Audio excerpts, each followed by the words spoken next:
Oh, what's up, everybody? Welcome back to Manga Swag. It's your boy J-Rock. Today we're gonna be dropping a review slash overview of this book right here, Aquaman by Geoff. This is a new 52 run. So what we're gonna do right now, if you're new to the channel, is I'm gonna give a brief review, give you my opinions on the story and whatnot. Try not to give too much spoilers. Then we're gonna do the overview. Once we get to the overview, I'm gonna do an overhead view, showing the build of the book, a few of the extras, and we'll flip through some of the artwork, and I'll talk about what's going on the pages and so forth, right? All right, so let's get to it. Okay, so lately I've been reading a lot of New 52 omnibuses. I think this is like my fourth one. I'm not too familiar with the DC universe. I mean, I know the characters and stuff, but I don't read a lot of their storylines, so I don't know what their thing is, right, or their hook or whatever. Outside of maybe Batman, I have read a decent amount of Batman. So Aquaman, I read a little bit of the Peter David stuff, and then I was like, you know what? Let's read this one, the New 52 one. Great jumping on point. I'm gonna tell you right now, this is a great place to start. The movie feels like it borrowed from here a little bit. I will say maybe like 20% is borrowed from this run of Geoff, and then the rest they kind of did their own thing, but they the main premise, the villains and stuff they used are the ones from this run. So let's talk about it a little bit. Geoff, I'm very familiar with the name. I know he's one of like the big dogs at DC, one of the top writers, and I gotta say, he lived up to his reputation. I really like this story here. It's about 30 issues or so. He did a great job. He did a good job explaining to you Aquaman's origin, where he came from, who he is. Mera, which is his queen, like his wife or whatever. So it lets us know about her as well. She's not an Atlantean like Aquaman. She's from turns out the ocean has like all these different kingdoms, you know, like on land we have a lot of countries, so it's kind of the same thing. They have different kingdoms, like different countries or whatever, and she's from a rival kingdom, right? And she was actually, this is gonna be a little bit spoilery, because she was actually, or if you follow Aquaman, you probably already know this. She turns out she's from a different kingdom, and she was sent to kill Aquaman. She's following him, observing him, and as she's getting to know him, she actually likes him, and she thinks he's a noble guy. So she kind of betrays her kingdom, and she becomes an Atlantean. But the Atlanteans don't fully like her at first because she's an enemy, right? But Aquaman has embraced her. He's like, she's trustable. She fought for me, so I'm gonna fight by her side as well, right? And maybe, you know, in the future they could bring the kingdoms together to get along. Talk right now about the villains, Black Manta and Ocean Master. Oh man, I loved Ocean Master.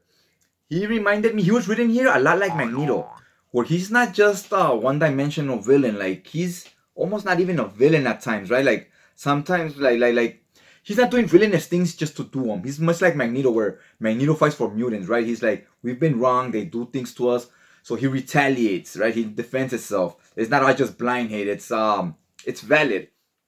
And a lot with Ocean Master, why he doesn't like the air breathers or surface dwellers as they call them, is he makes a lot of valid points. He's like, look at all the things they do to our oceans. Don't they realize we live here? And Aquaman is kind of lets them know, like, most people don't know Atlantis exists. If they did, they maybe would change some of their ways. They're not doing this on purpose to you guys. That's the thing. They don't know people live in the ocean. That's why they throw garbage in the ocean. That's why they test nuclear weapons in the ocean, explosions underwater or whatnot. They don't know there's living life down there. So that complicates things. It's like, well, you know, whose fault is that? Should we tell them we exist? But then they're gonna want to be invading our privacy and all kinds of stuff, right? It's gonna complicate things. So there's a lot of interesting things going on here, and they tell a real good story with it. So again, Ocean Master, I said, he was a lot like Magneto. He fights for his people. It's not just blind hate. And at times he becomes kind of real likable. Like, once he gets to know humans, because they tell him, you encounter a few humans and you argue with them. Bad experience. Okay, you guys bump heads. We get it. But there's 99% of other humans don't even know you exist. And if they did know you exist, a lot of them would be cool with you. They have no beef with you. No, they have nothing against you, right? So you can't judge them by just these few. And the same with the Earth people, like with the air breathers, right? Like, you met one or two Atlanteans that have acted kind of nasty and been like terrorists, if you will. And it's like, that doesn't mean the rest are like that. But actually, the Atlanteans is a little different because a lot of them are like that. Because they just hate humans because of what they've been taught. They've been taught to hate the humans because they will do bad things to you and this and that. And since they never like hang out with them, they just go based on what they're being told by other people, right? Like kind of like on TV with the media, they tells you this person's this way or this celebrity or whatever. We've never met them in real life. We don't know what's to be true or not except for what they catch on camera, right? So they can spin the story however people want to spin the stories, right? Very similar here. Okay, I'm not gonna talk too much more about the story. Needless to say, I really enjoyed it. Geoff Johns, he lived up to his reputation in my book. Definitely will be checking out more of his stuff. I read a little bit of Teen Titans, but not enough of the issues on the Omnibus. It's about like 50 issues. I read maybe 6, so I feel it wasn't enough to really get a feel for the writer, right? And this one I read the whole Omni, so I definitely will be going back to that Teen Titans one for sure. I would give this something like a 9. It was real strong. I really enjoyed it. And this right now, really the only big exposure I have to a DC character would be Batman. So he's probably gonna stay my number 1. But right now, Aquaman, based on just this run, he's gonna be one of my favorites at least until I read more and see who else I like, right? So yeah, let's go to the overhead view and check out the book a little bit. This is the front cover. This is the full dust jacket right here. Back cover, spine. Here's some forwards from some of the creators, Geoff Johns, and then on the right, the artists, Ivan Reis, Joe Prado, Paul Pelletier, and Sean Parsons. Now, Paul Pelletier and Ivan Reis are the main artists on the series. Now, here is the cover. We got Aquaman right here. We got Black Manta. I freaking love this cover. It looks real dope. I'm really enjoying it when I look at it. And then here you have the art. It goes all the way through. You see the art right here. Just here it changes the color to like a dark greenish type of color. Then so you could get the letters. I kind of would have preferred if they didn't change the color here, so you could see that the art is all the way through, and just give the letters black outline. That way the letters would have still stood out. But that's, it's nothing major. It still looks real cool. I'm really digging this. Now here's some of the binding. Check this out. You do get right here some gutter loss. It's not too bad, but it is somewhat noticeable. Let's go ahead and go to a 2-page spread. Here's one 2-page spread. Doesn't look too bad here. Look at the reefs, look pretty even. This is closer to the middle of the book. It's not too bad. Let me zoom it in. It's not too bad. Here's another 2-page spread. The binding is really good. You barely get any gutter loss. I mean, look at that. That looks awesome. You can't even tell. Only thing that would look better is in the single issues, and even then they would be pretty much like this. I mean, look at that right there. Okay, the inner covers are all solid black. Aquaman by Geoff Johns. Here you get all the creators and whatnot. Cool picture of Aquaman on this side. Here you do get the table of contents, so I do like this right here. Here's the rest of the table of contents, so it goes a little over 700 pages.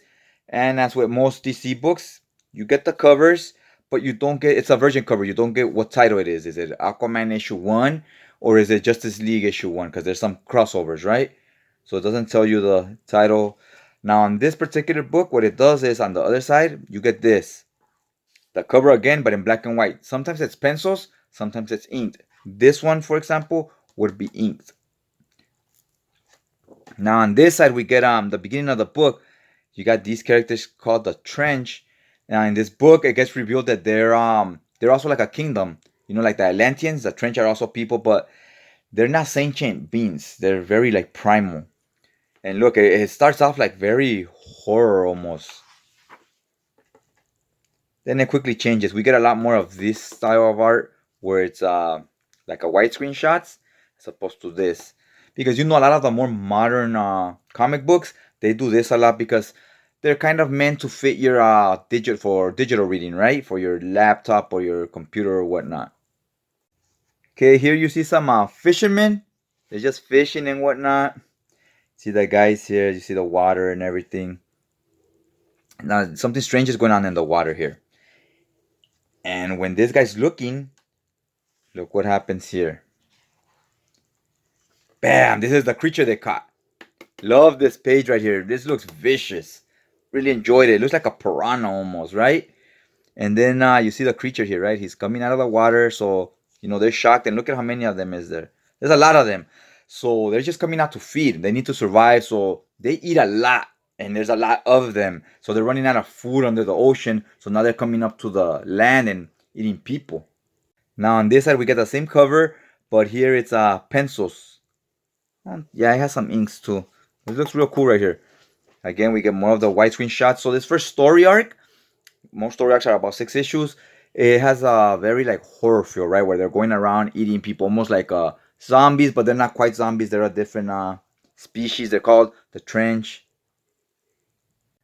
Here's another 2-page spread very early on in the book.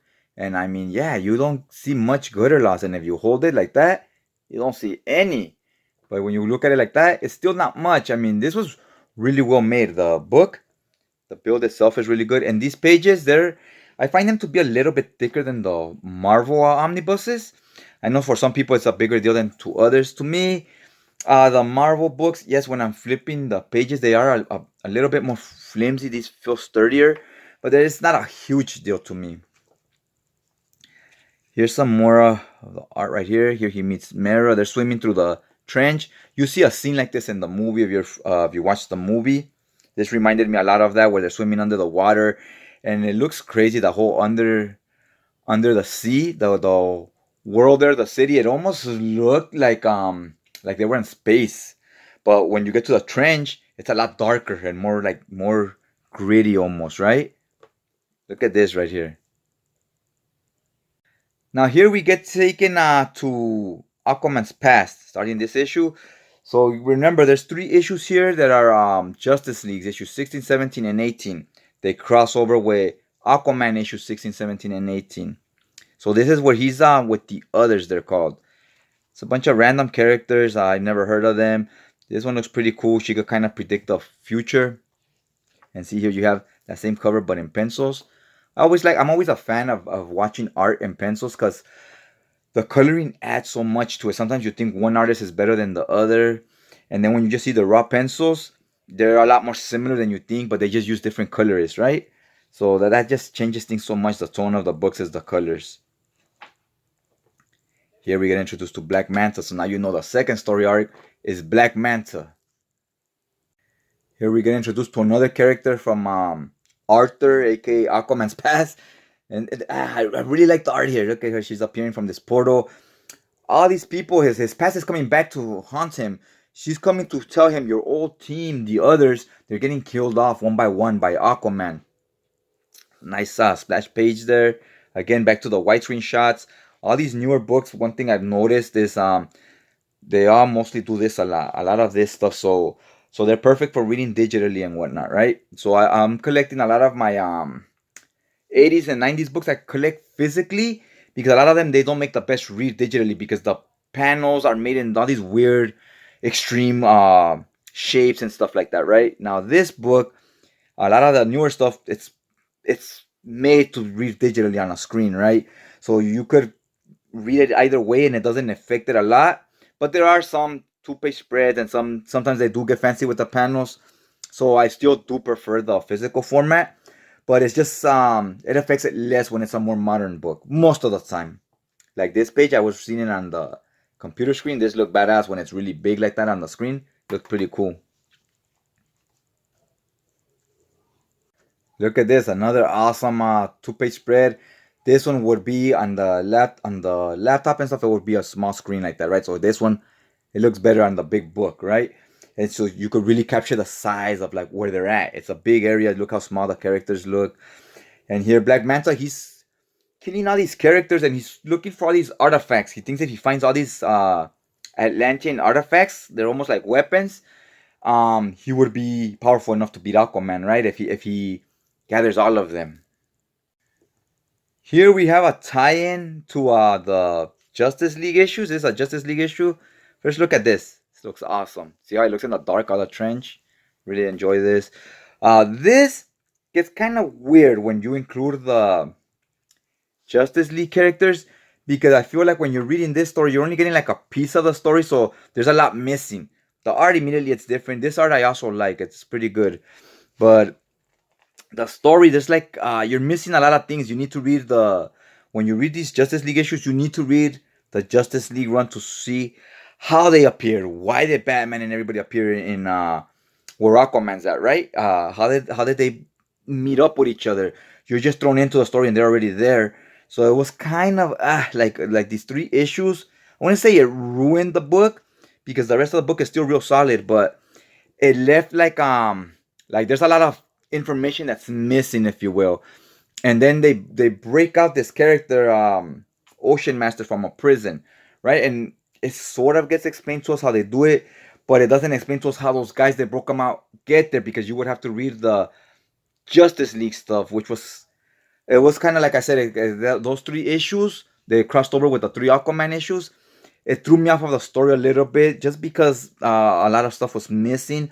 I now feel like I have to read the Justice League stuff to see what happened, right? And that's the point of these crossovers, is so that you go back and read these other series you had no intention of reading, right? So it's a job well done, because now I think I am gonna do that. And here you get another 2-page spread.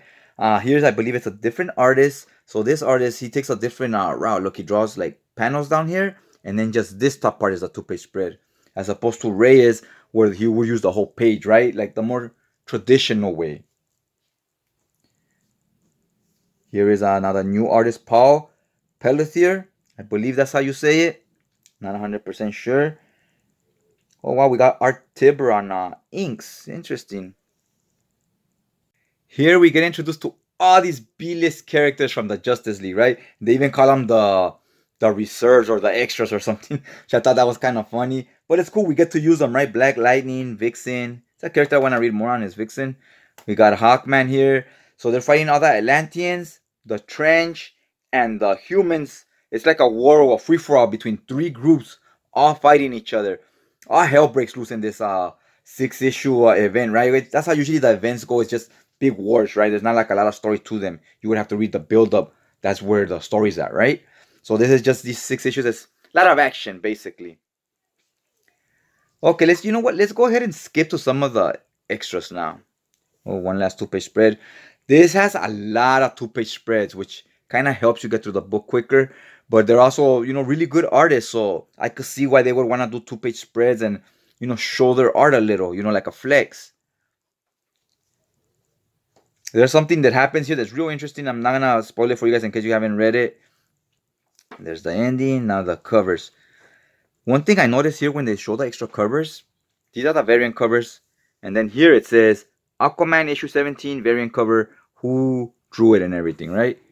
This is almost like a Mad magazine style. Oh, actually it is. That's Mad right there.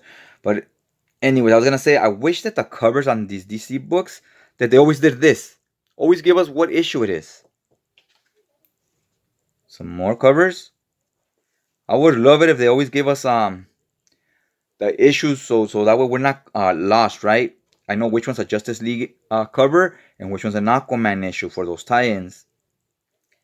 Some of the characters, designs, and so forth. You don't get too much extras. It's just these, the character designs and the covers. So that's about it for this book. Alright, that's all I got for you guys. Hopefully you enjoyed the video. If you did, hit that like button. It really helps out the channel, helps out the algorithm, and we need all the help we could get, because I know YouTube's all crazy. It's all over the place. It constantly changes its algorithm and whatnot. Also, hit that subscribe button if you enjoyed the video, so that way I'll notify you on your feed next time another video goes up. Other than that, I guess that's all I got for today. Thanks for checking out the channel. Check you guys out next time.